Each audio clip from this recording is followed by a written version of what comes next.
Hello, Bond fans! So, the time period in between Die Another Day and Casino Royale was a really interesting time to be a Bond fan. I mean, since I've been a Bond fan, that's the only time I've lived through a between Bonds phase, as I like to call it. And, I assume it's the same every time any fan goes through a between Bonds phase. It's just this kind of weird, uncertain period where no new film is announced, there's no Bond, there's no cast, and yet the various aspects of the franchise keep on going?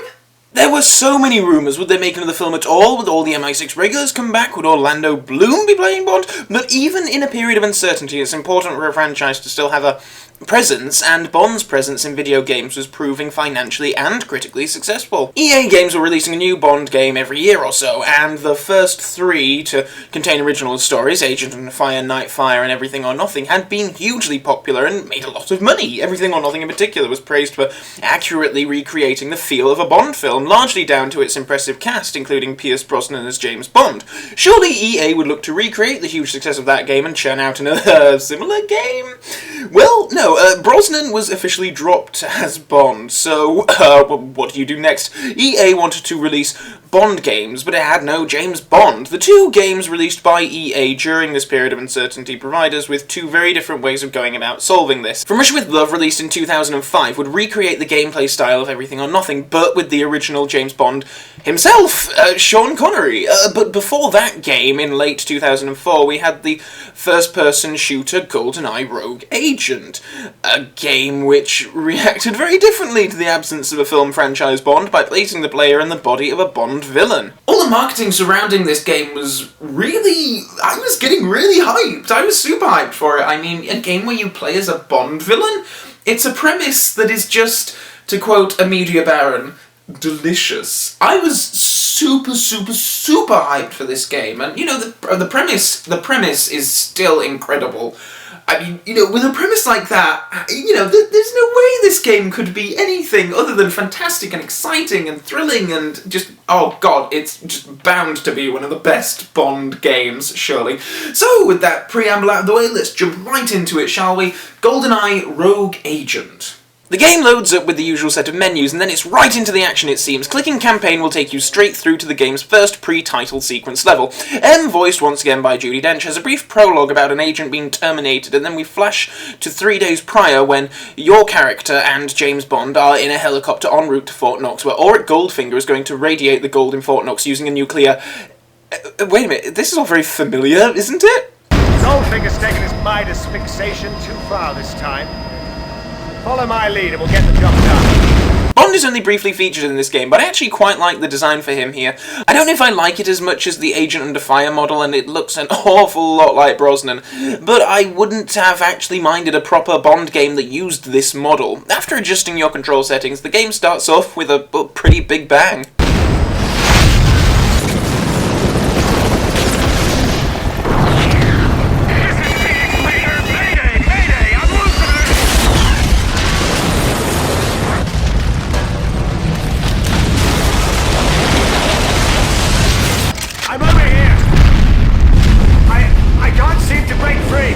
Oh, Bond is stuck. Just hang on, James, I'm on my way. Steady.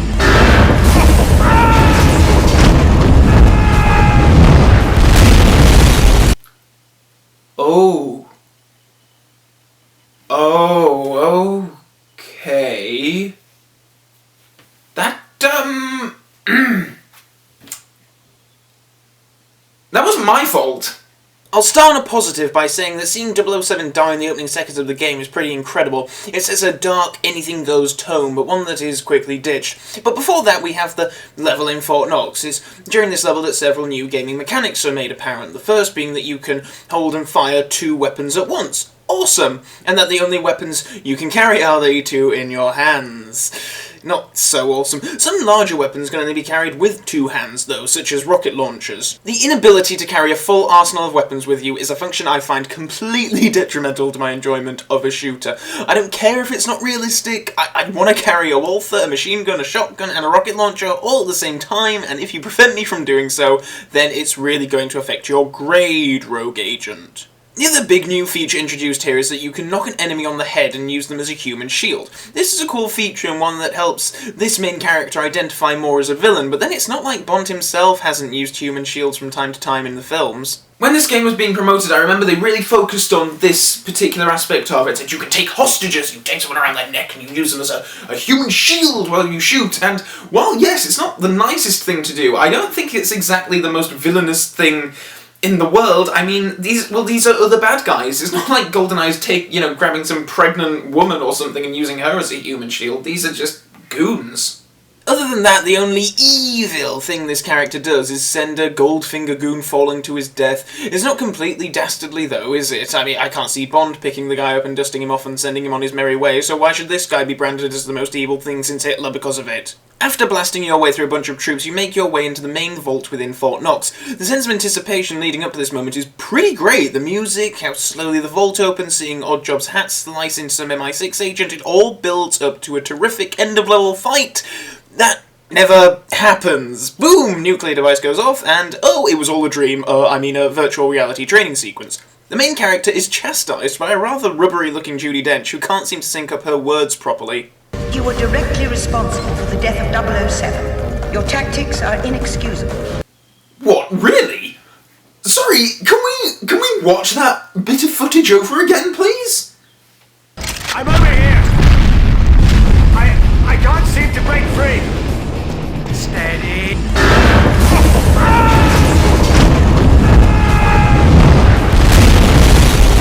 Yeah, okay, so he was stuck. I went over to help him. He fell, flaming helicopter landed on him, and that is my fault because... What? Like, this is unfair dismissal, lady. I'm taking you to a tribunal.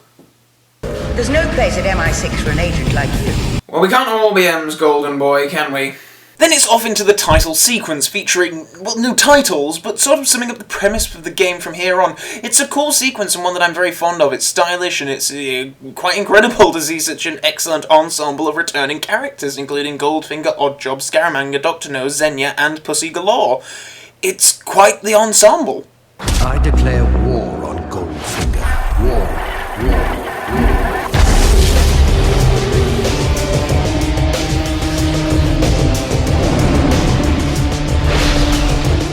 Easily have been more than your eye. So yeah, I guess the dismissed agent known as GoldenEye, who literally has a golden eye, accepts a job offer from Goldfinger and goes to work for him, since him and Dr. No have some sort of feud going on, and it was Dr. No who took the main character's eye.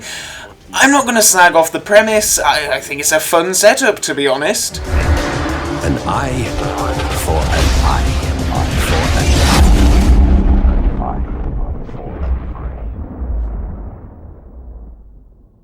Anyway, straight into the next level and you get your Gadget Briefing from from Scaramanga, who appears to be this organization's gadget man. Anyway, the GoldenEye gimmick is explained here. It's essentially a power-up thing, and throughout the game you'll get upgrades. You'll have the ability to see enemies through walls, be able to hack into electronics, neat things like that. The most exciting thing about this is that Scaramanga is actually voiced by Christopher friggin' Lee. Major kudos to Lee for revisiting this character. His very presence, along with Judi Dench's in this game, elevates it to a more prestigious level. Otherwise it would just feel like some strange sort of fanboy knockoff. Did Kevin McClory have anything to do with this game?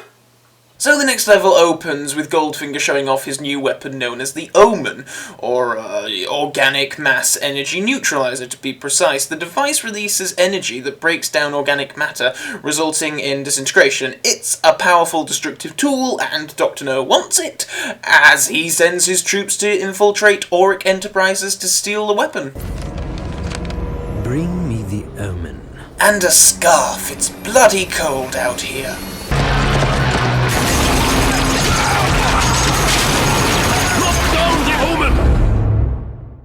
And And so begins the first full level of the game. You follow the Omen device around Auric Enterprises, killing Dr. No's men as you go.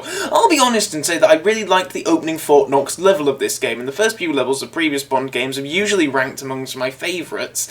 This level is not going to be following that same suit, however. This is one of the most drab, dull, and boring levels I've ever played on a first-person shooter. The lack of variation in the gameplay is absolutely dumbfounding. It's literally just walking through corridors and rooms, shooting.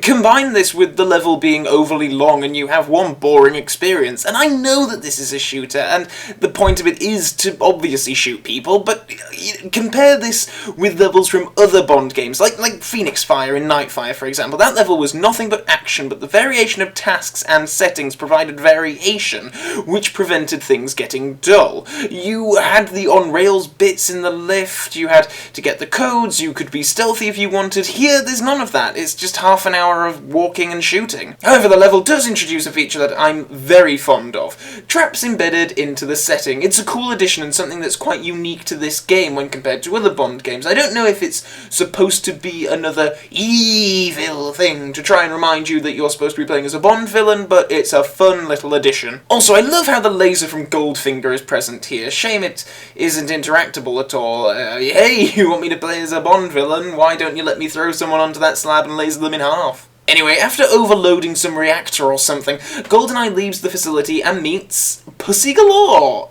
and her pink helicopter. Because the Pussy Galore of Goldfinger was just obsessed with pink.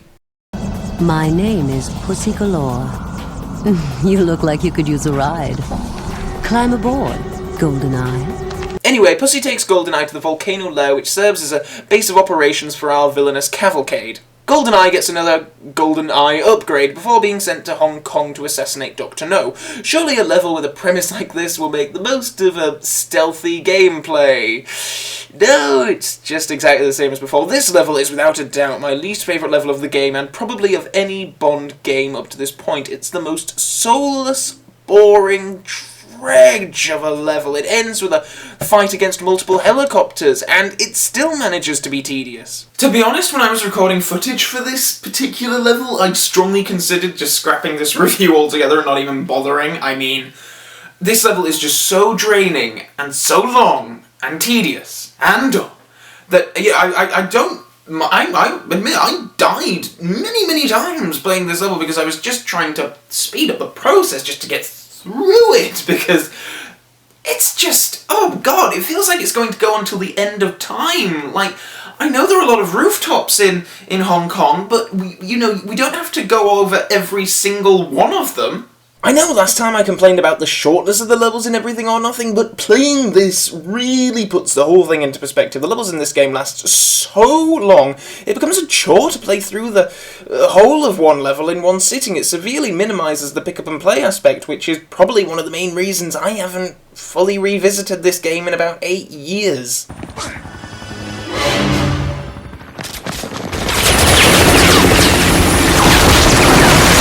The suffering finally ends as GoldenEye is picked up by Pussy in her pink helicopter, taken back to the volcano lair where he gets another upgrade, this time an energy shield, and is then sent off to Viva Las Vegas. Goldfinger explains that he has placed the Omen device in his casino vault, but Xenia Onatop has been seen lurking around, and apparently she's in cahoots with Dr. No.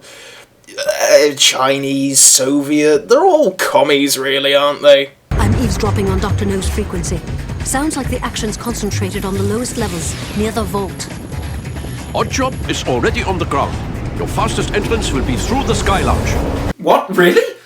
Now, I'm not an expert on, buildings, but if this is a building, and where I want to be is here, I think going through the entrance on the ground is probably the quickest, wisest decision. Going up through the skyline to get...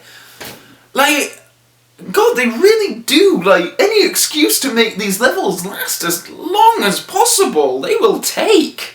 The level continues the monotony of the previous ones, but to its credit it does have a couple of redeeming features, number one being the set design. This whole level looks incredible. It should come as no surprise to learn that the legendary Ken Adam had a hand in the production design for this game, and his presence is really felt in a couple of levels, but most strongly here, I feel. I mean, look at the size of this room, it's mental. You actually fight a helicopter in this setting, which is all kinds of awesome.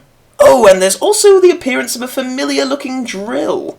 Oh, something else that really puzzles me about this game. This level features the first appearance of goons with names. Like this Pitman guy, and then there's Armstrong and Chappelle and Barth. It's a really weird thing. Like, I don't really get why they feel the need to name some of these guys. I do find it amusing, though, how they all have these really lame, cool-sounding names. I'd just love it if a couple of them just had really bog-standard names, like Brian or Dennis or something. Anyway, the level ends with another pickup from Pussy and a display of the Omen's power.